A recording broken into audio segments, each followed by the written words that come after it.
Somewhere in a Nigerian village, there lived a kind but weary woman named Adan. She lived in a small hut with her son Chidi, who was her only joy. Adan's husband had died during a fierce storm, leaving her to care for Chidi all by herself. Every day she worked tirelessly, but no matter how much she did, there was never enough food. Chidi was growing weaker, and it broke Adan's heart every time she saw his hungry, sad eyes. Adan woke up early each day, before the sun rose. She carried heavy firewood, fetched water from the stream, and farmed on dry, cracked soil. But even after all her hard work, the little food she grew wasn't enough to fill their bellies. The market in the village was no help either. Everything was so expensive that even one yam cost more than she could afford. No matter how much she tried, it was never enough. Chidi was a cheerful boy who loved to laugh and play with other children, but lately he had grown quiet. His cheeks were no longer round, and he was too tired to run around. Adan would sit by his side, stroking his hair and whispering, "Mama's trying, my son. We will be fine." But inside, she wasn't sure if things would ever get better. She prayed and hoped, but her struggles never ended. One night, after a particularly hard day, Adan sat outside her hut and looked up at the stars.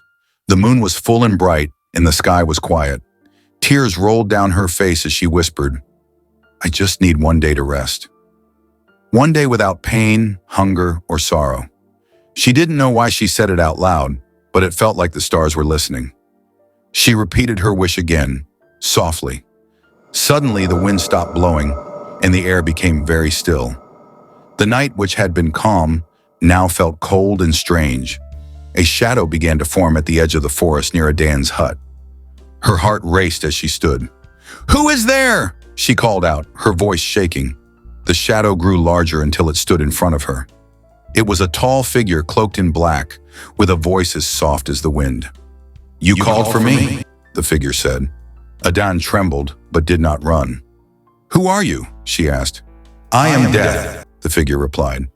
Adan gasped, stepping back, but Death did not move closer. You wish for rest, it said, and I have come to grant it. Adan's fear turned into confusion. Rest? She asked. Death nodded. You can borrow me for one day. You will sleep in peace, free from all pain and sorrow. Adan hesitated. Just one day? She asked. And I will wake up afterwards?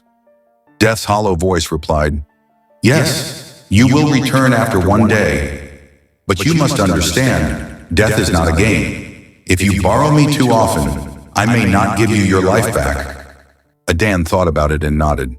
I just need one day, she said. Death raised its shadowy hand and touched her forehead. The world around her grew dark, and Adan fell asleep.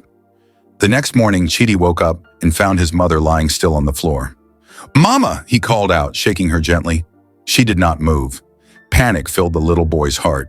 He ran out of the hut, shouting, Help! My mama is not waking up. Villagers rushed to Adan's hut and saw her lifeless body. Some wept, others whispered prayers.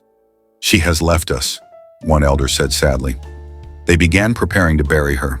As the villagers gathered to discuss the burial, the village's native doctor arrived.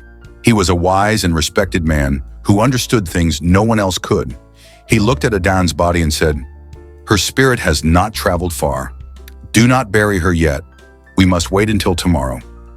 The villagers were puzzled but trusted the doctor's wisdom. They left Adan's body in her hut and prayed for her soul. The next morning, just as the sun rose, Adan gasped for air and opened her eyes. Her heart was beating again, and she was alive. Villagers screamed and ran to her hut, amazed. She's back, they shouted. Chidi hugged his mother tightly, crying tears of joy.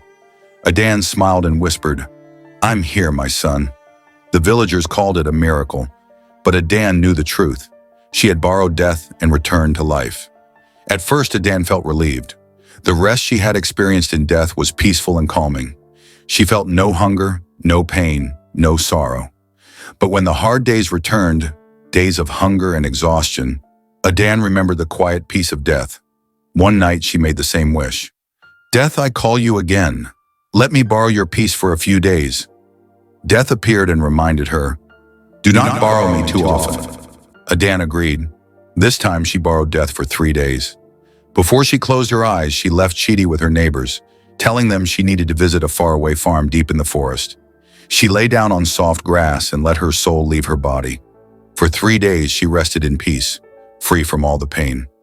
On the 4th morning her soul returned.